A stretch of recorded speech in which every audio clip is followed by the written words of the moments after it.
The first model I want to introduce to all of you is a male model, because this client has a very special characteristic. He has no eyebrows, and when a pair of eyebrows is completed, it's very special.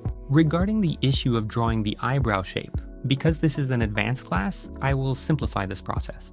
One thing to note for all of you is that we use a digital caliper to measure and draw, ensuring the eyebrow shapes on both sides are balanced and harmonious for the client. Normally, I'll use a white color like this, so that when I draw, it doesn't look too rough. And for the drawing lines, you should try to sharpen them very cleanly to create a really beautiful line. After that, I will use a red pen to divide it into sections, just like we learned on the fake skin. You can go ahead and divide it into the positions as shown in the curriculum. Then we will start drawing the spine line.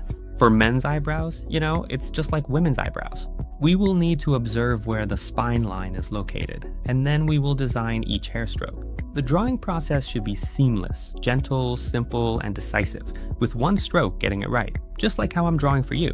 To be able to do this, I still advise all of you to practice a lot. Draw a lot on a mannequin head.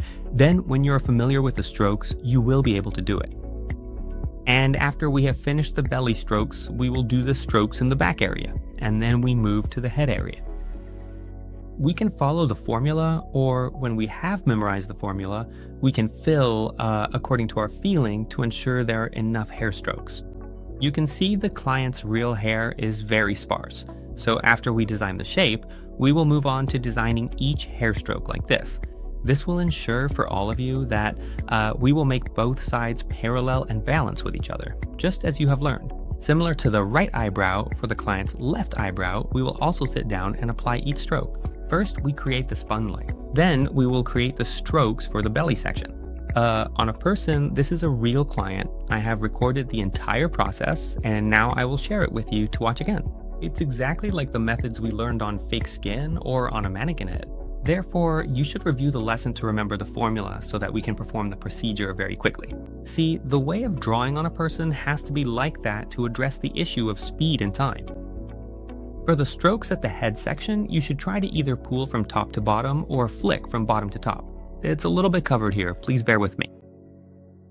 See, we draw each stroke like that so we can observe both sides. At this point, we have to look at both sides, both the left and the right. Then we observe one more time. Okay, I will show you a method which is to measure from the eye to the spine line on the left, and then measure from the eye to the spine line on the right to see if the position of the spine line is even. And we will also measure from the corner of the eye up to the head of the eyebrow on the left and right sides to compare and see if the length is correct.